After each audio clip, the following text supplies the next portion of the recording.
On this episode of Asq Podcast, Omar and I are going to be going over the lessons we've learned in season 1 and what we're expecting to see in season 2. Stay tuned.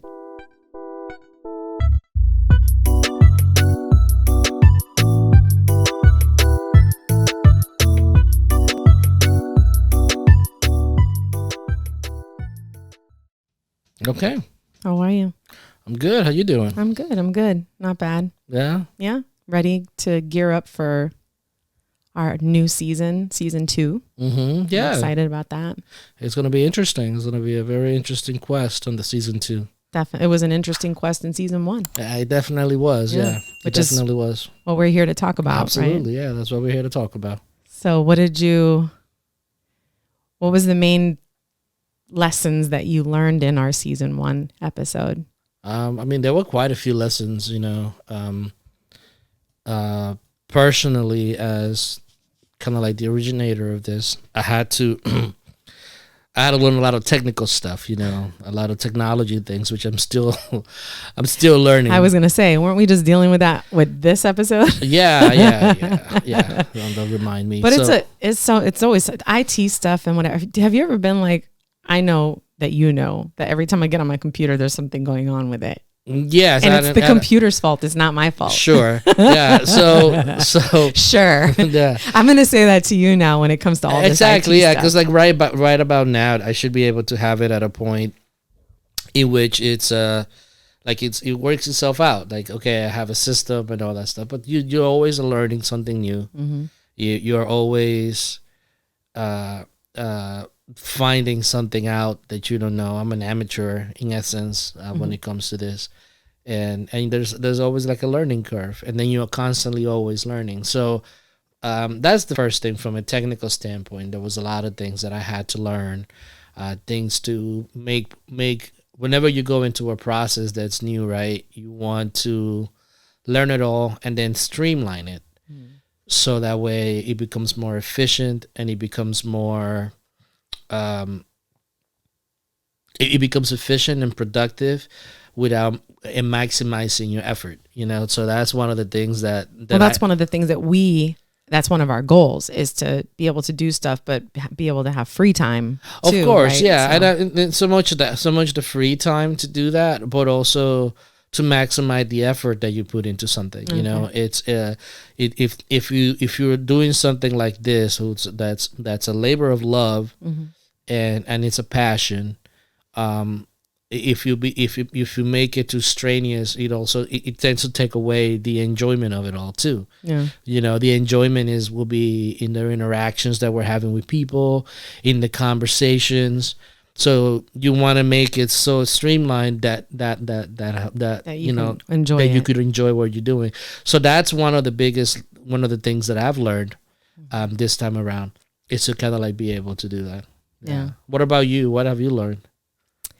I think that I have definitely been humbled by a lot of the interviews that we had. Uh-huh. So for me, it was about learning that, and admitting, and this is the humbling part, that, I'm not the only thing that matters, that there are a lot of other people that are going through a lot of things. And I think that as a human race, we forget that about other people. And it's one of the things that we talk about is kindness and how our words and our actions affect other people. Mm-hmm.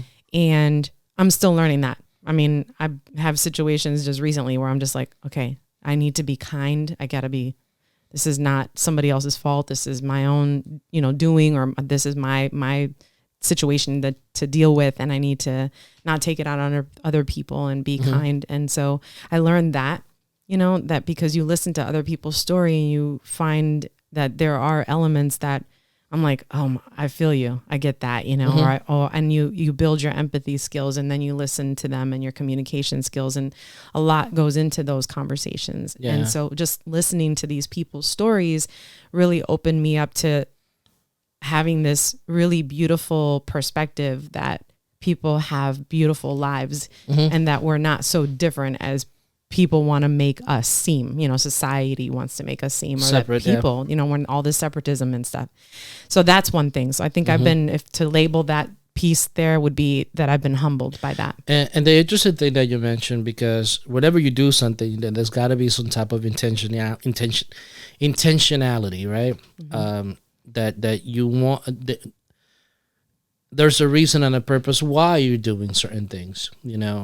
One of my objectives and one of my intentions in doing this is that when you look at people's stories, you are able to find commonalities amongst their stories, regardless of the person's background, culture, race, gender.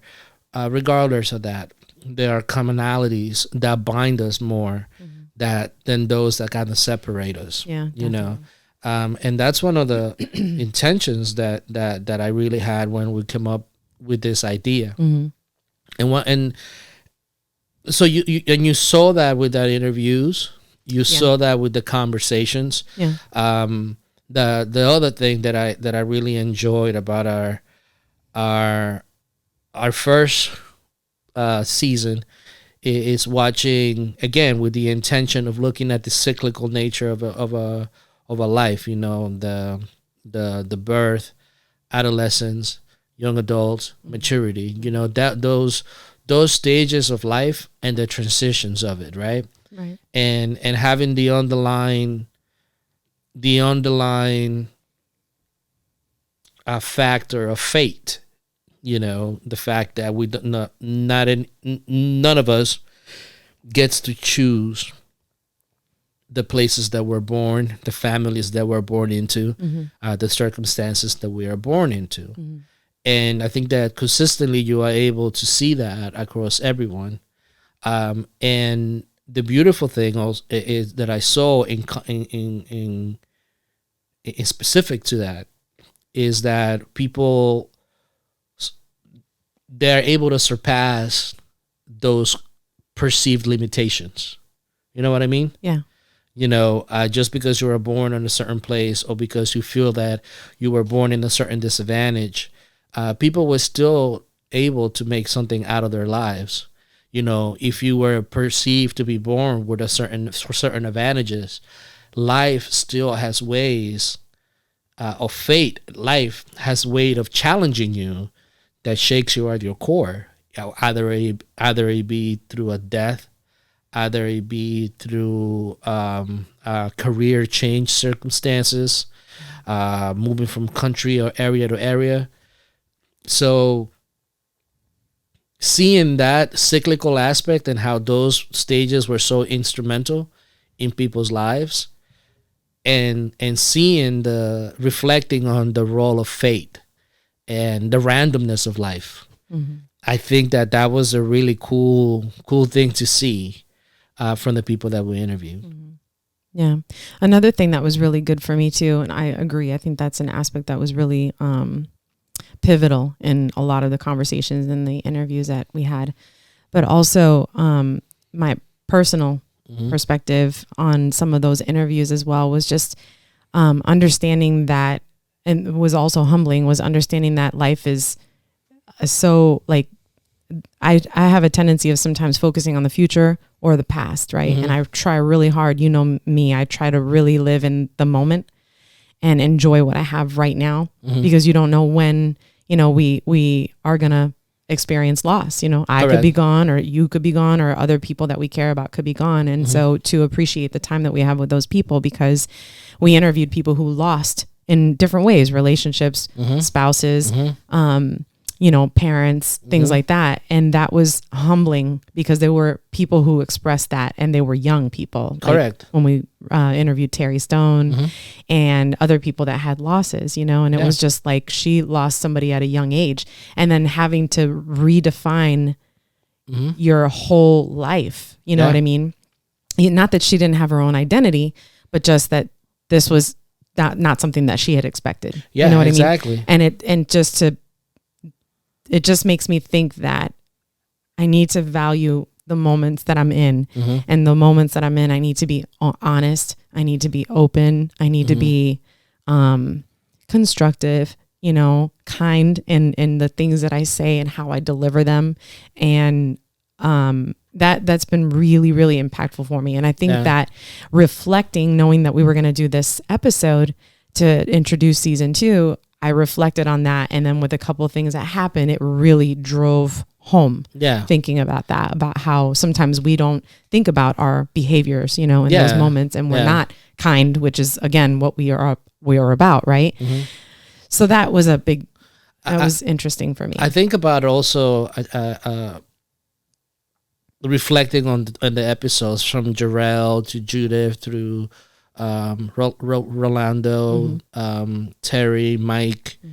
I believe them. I don't think I missed anybody, right? It's quite a few. I think that's you and I. Then we had oh my gosh, it's terrible that we're forgetting her name. Oh, Teresita. Particularly, I almost Teresita. said Cruz. Teresita. Like, I know her last name. The role of family, right, and how family plays a role pivotal in our lives, like which is either a supportive role, but also a role that is not so pleasant, and there's a lot of people out there, again, that are born into families which we don't choose to, and some of those families are abusive, and some of those families are so culturally set or affected by certain things, and I'm just so interested in that aspect of the human spirit and the soul that continues to move past those things to find a better way to live, like in the case of Teresita, in the case of Mike, in the case of Judith, in the case of Jarrell, having a mother with lupus and then wanting to start a family, seeing death and appreciating those things. Judith, with her dad's situation, it's very similar to mine, and then still being able to persevere and do those type of things, and the role of family. And then if that family is not the one, it's really creating a family or having those people around you that are really there to support. Right. So there's a lot of things that are, even Terry's, like, the community came together to help us out. Yeah. It goes to the idea that we as individuals understand that need for being there for others. And if we really take a step back, we do see that there are a lot of people in our lives that have been instrumental to get us to a much better place. And whether we like to, that kindness, that love, and that patience for the other individual has been consistent, and it is consistent if we get past thinking about the past and thinking about the future, and kind of like where we are in the here and now, and then also understanding that the person standing next to you has a story and that has similarities to you, instead of perceiving them as so much different. Yeah. And I think if we're to kind of like finalize the segment and looking back, I think those are the main lessons. It's like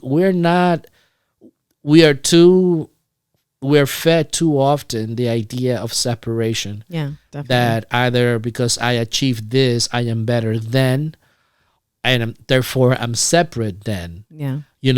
Because I speak this way or I look this way, I am separate than somebody else that looks different or thinks differently or comes from a different place or has a different ideology. Right. The cyclical nature of a human life, it's the same. A lot of the obstacles are pretty much the same. And, that idea of transitioning from dependency to self-reliance, to maturity, and again, in the whole process of self-actualizing, those are the things that are common amongst all people. Yep. So we have a choice to make, because we could choose to make those transitions easy, not just for ourselves. I wouldn't say easy. I will say less painful, for ourselves and for others. Or we could just not care. Yeah. And that's, I think that's the main synopsis of the lessons that we learned from season 1. Yeah. Basically. Yeah. That's right. So let's talk about season 2. Yeah, this is like a perfect segue into season 2. It's definitely a perfect segue. I'm excited because there's a lot of new things that we have a new sort of setup. We got a nice little sofa, and it's fairly comfortable. You can see like my stomach. I got my little blanket, and I'm chilling. Yeah, I keep like rubbing on my stomach. You keep rubbing on your stomach. I'm rubbing on my stomach too. Don't worry. Listen, I'm working on that, but it's just I'm working on mine too. It's comforting. I remember when I was working with kids. I remember Bella was Mr. Omar, don't go get skinny, because if you get skinny, then you're gonna look like sickly and not. It wouldn't be Mr. Omar. Exactly. But I do need to lose a little bit of. Now you know what? I'm eating better. I'm working better. I'm good.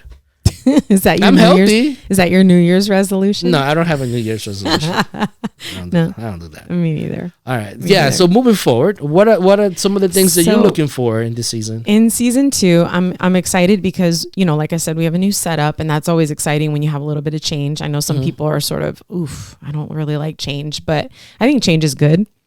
And didn't Rafiki say that change is good? Yes. Change is good. So I think exactly. So I think that's always exciting. I think we have a really good setup, and we got some of the technical issues we got nailed down. As long as I get sorted. Like if Jacob was here right now, he'd be so mad at me. Oh, like you move too much. Yeah, I say we. Because we're a team, but I know a lot of it has been you. So No, I mean we're a team. I mean, like you are the hostess with the mostest, right? And then it's like again, you keep everything on pace. I'm taking the role this time around in season 2 of keeping you succinct. Let's more move succinct. So the line that we're gonna use is, all right, wrap it up, B. Wrap it up, B. You know what? We gotta be careful because I don't want to get sued by Dave Chappelle or whatever. Well, we just credited him with it, so we're good. All right, perfect. So that's a wrap it up, B. Dave Chappelle. I should buy that thing and just put it like right here, so like you'd be like, oh my god, that would be great. Or put the Asq music on. That would be really good. Yeah, that would be so good. Yeah, you know what? I'm gonna try to figure that out. Anyway, I think I saw it on Amazon. Oh, yeah. Okay. Good to know. So what are you looking forward to in season 1? So what am I looking forward to? Season 2, sorry. With all of the changes and everything and sort of a fresh perspective, I'm looking forward to meeting new people. I'm naturally introverted. I know that's hard to believe, but I really am introverted. But I like to meet new people and sort of am fascinated by their lives and things like that. So I'm looking forward to that. I know we have a couple of people lined up that are some influencers. We got some great people lined up, actually. Some really knowledgeable people. So I'm excited about that. And I'm also excited about many of the topics that we have to talk about because there are a lot of things that need to be talked about that are not talked about. And I want to push the status quo. Like give me one of the things that you really want to talk about. Give me one of the examples. I think there's a couple of things. I'm a big Brene Brown fan. Okay. And she talks a lot about vulnerability and compassion and things like that and how those types of things sort of limit our potential and our existence with each other, our coexistence. And so I really like the things that she talks about. And she has lots of books out there. I'm sure a lot of people that watch our episodes are going to say, oh yeah, I've heard of her. But I think those are good topics to talk about. I also think that,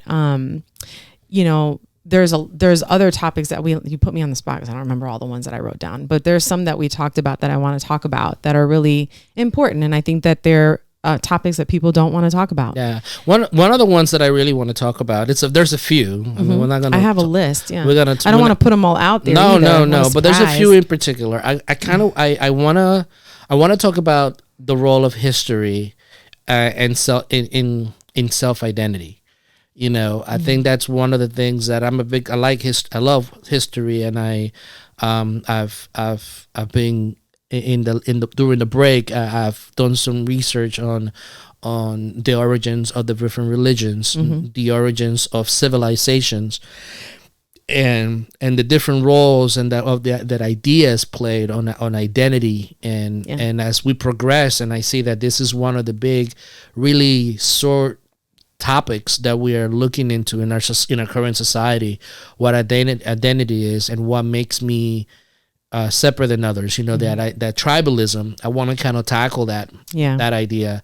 One of the controversial things that I really want to talk about is religion and spirituality, and those two concepts and what they really are, and where do they stem from, but also why they've become, and are they really helping us in our quest for that self-actualizing. Those are some of the things that I really, really want to touch on. Yeah. There's a couple that I know that we have put together that we want to talk about. We are also going to get into some practical things. Of course. Things that are practical, things that you could use on your daily lives. But I think the idea of bringing these thoughts up to the forefront to talk about, to really begin to understand origins of ideas, and then how do those ideas help us and propel us forward? I think just that topic and the stuff that we want to talk about, I think really causes or pushes people to really think and evaluate, themselves and their thought processes. And I think that's really interesting. I would love to hear back from our soul questers and our audience. If we can get comments and feedback, that would be great. As to what they would like to hear. I want to talk about the self-help industry and what is that? What is the goal ultimately of our quest? What are those things? Yeah. And that and really I'm really interested of continuing to get to know people. A lot of the people that we were interviewing in next season 2, we don't know. Yeah, we don't know. And it's going to be interesting getting to know them. Yeah. They have different perspectives than we have. They're influencers. They're some of them are. Yeah. Some of them are. We're interviewing a great person, a comedian, someone that's been in the hip hop movements from the very beginning. So it's educators. So we have a plethora of different types of people, which I think that's one of the things that we want to showcase. And then from that point of view, the idea is to share more stories, share more insight, and then go from there. And then continue to quest on. I don't know exactly. I have ideas as to certain things that we would like to see happen. Yeah. But that is the beauty of a quest, that something might take you in one way. So you have to be flexible open to the possibilities of what may come and what may be. That's right. So I am a planner. I set up plans and I set up roadmaps. Really? Yeah, you're a planner with a soul's quest. Exactly. You're not a planner with other things. Well, I'm not a planner with certain but things. I got to tell you, you definitely have that potential. It's just like, what do I do to motivate you to plan other things? Well, the things you want me to plan is to do stuff, at the house. Well, that you have to plan for those things. Sometimes. Well, yeah, but that's, I'm pretty good working. Like when I'm working, I plan everything out. Everything is laid out. I know. You do great with the soul's quest. And I was really good at it. This is where I wanted to be. This is where, I'm a planner. But, when it comes to the house, it's just a little different. It's different. Okay. Yeah. Okay. This is like, you want to come over here and not think. You don't have to think to clean a toilet. There's no thinking involved. Throw some stuff in there, clean it out. Done. Yeah, but it's like you have to be in the right mind frame. It's like you can't be just. I look at cleaning as sort of a not only a house cleaning, because I love to have my house clean, right? But also like a spiritual cleansing. Yeah, well, we're gonna have to agree to disagree when it comes to all that. Fine. I clean. I don't mind cleaning. It just takes a lot of work to get into that mental. If you tell me you're gonna do it, I like to nail down a day, and then when I nail out, what happens when we nail down a day?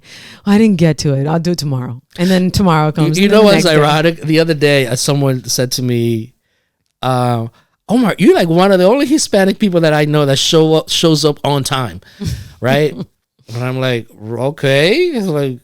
But here you're telling me like when it comes to like, okay, I'm gonna do this today, but I don't get it done. It's kind of like weird. It's like thought I was progressing. You're progressing a little bit, maybe. Yeah, maybe I'm just being hard on you. No, it's just Cleaning. No, nobody wants to clean. Well, one thing I will say is that you definitely do help me a lot around the house. Considering, Yes, I think I do a good job. I thought you were going to be like, thank you. I appreciate No, that. thank but you. No worries. It's all Thank you. good. Thank you. I clean my room. But anyways, Anyway, So back to the lesson at hand. Right. So the idea is that, I mean, the idea is really to continue to share stories, to continue to highlight the transitions in life, continue to highlight the obstacles and how people overcame those obstacles, continue to highlight the similarities that we all share, the struggles that we all share, and what is it that we're really looking for. What is it really that this quest in life has for us? Is it just simply, these are very deep, not deep questions, but these are very important questions for us to ask. And those are the things that we want to keep doing in season 2, and just kind of like drive that point home. I think that we're on a good track for doing that, or a good path for doing that, a good quest for doing that, for making that happen. And what happens at the end? I don't know. Let's see what happens. We're just gonna go with it. We're just gonna go with it. But I'm excited. So I'm glad that you are. I'm looking forward to it. Me too. If you enjoy our conversations, please make sure you subscribe. Check us out on our YouTube channel. Also, if you want to know more about what A Soul's Quest is all about, make sure you check us out on our website at asoulsquest.com.